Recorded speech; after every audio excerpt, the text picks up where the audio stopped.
দীর্ঘ টালবাহানার পর অবশেষে কলকাতা হাইকোর্টের রায় মেনে নিয়ে আইএসএফ এর প্রতিষ্ঠা দিবস উপলক্ষে নেতাজি ইন্ডোর স্টেডিয়ামে সেই প্রোগ্রাম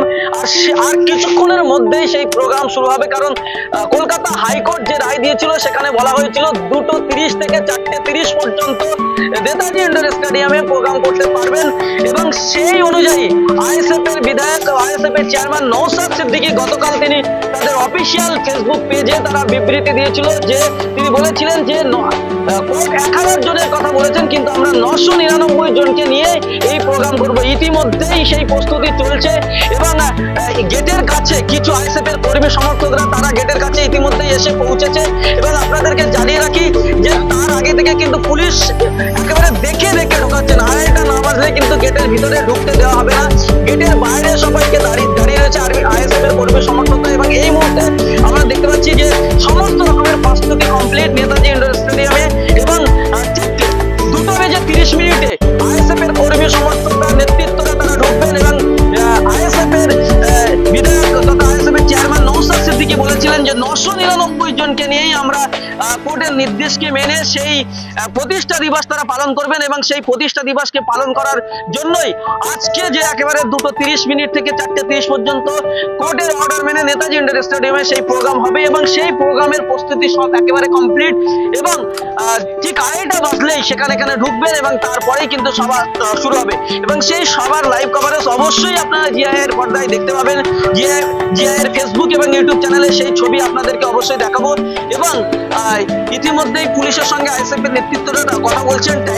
টাইমিং হয়ে গেছে আর কিছুক্ষণ বাকি রয়েছে যাতে করে সমস্ত কর্মী সমর্থকরা তারা ভিতরে ঢুকতে পারে সেই বিষয় নিয়ে হয়তো কথা বলছেন এবং আপনাদেরকে জানিয়ে রাখি যে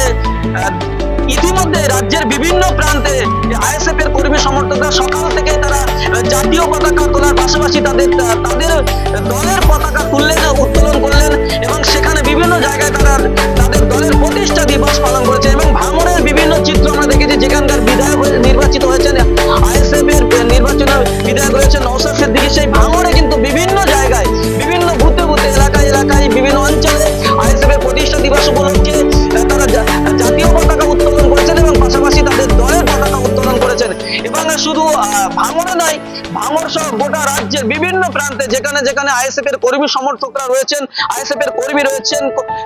সমস্ত জায়গায় কিন্তু তারা জাতীয় পতাকা উত্তোলনের পাশাপাশি দেখলাম যে তারা তাদের দলের পতাকা উত্তোলন করেছেন করে তারা কিন্তু আজকে প্রতিষ্ঠা দিবস পালন করছেন। সেই সাথে বিভিন্ন জায়গায় তারা মিষ্টি বিতরণ করেছেন কারণ তারা প্রতিষ্ঠা দিবসকে একটা আনন্দ হিসাবে নিয়ে খুশির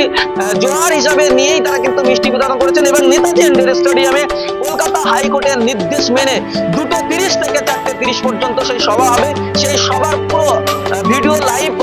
কভারেজ আপনাদের দেখাবো আমাদের চ্যানেলে, আপনারা দেখতেই পাবেন। ততক্ষণ আপনাদেরকে জানিয়ে রাখি 2:30 থেকে 4:30 পর্যন্ত নেতাজি ইন্ডোর স্টেডিয়ামে যে সভা হবে সেই সভার বিভিন্ন জায়গায় ভিডিও জায়েন্ট স্ক্রিনের মাধ্যমে ভিডিও মারফত আইএসএফ এর কর্মী সমর্থকরা যারা রাজ্যের বিভিন্ন প্রান্তে রয়েছে তারা কিন্তু দেখবেন এবং আপনাদেরকে এখান থেকে সরাসরি জিআই এর পর্দায় আপনাদের সেই ভিডিও বিবৃতি আপনাদেরকে দেখাবো লাইভের মাধ্যমে। ক্যামেরা সাইকেলের সঙ্গে শাকিরুল ইসলামের রিপোর্ট জিআই।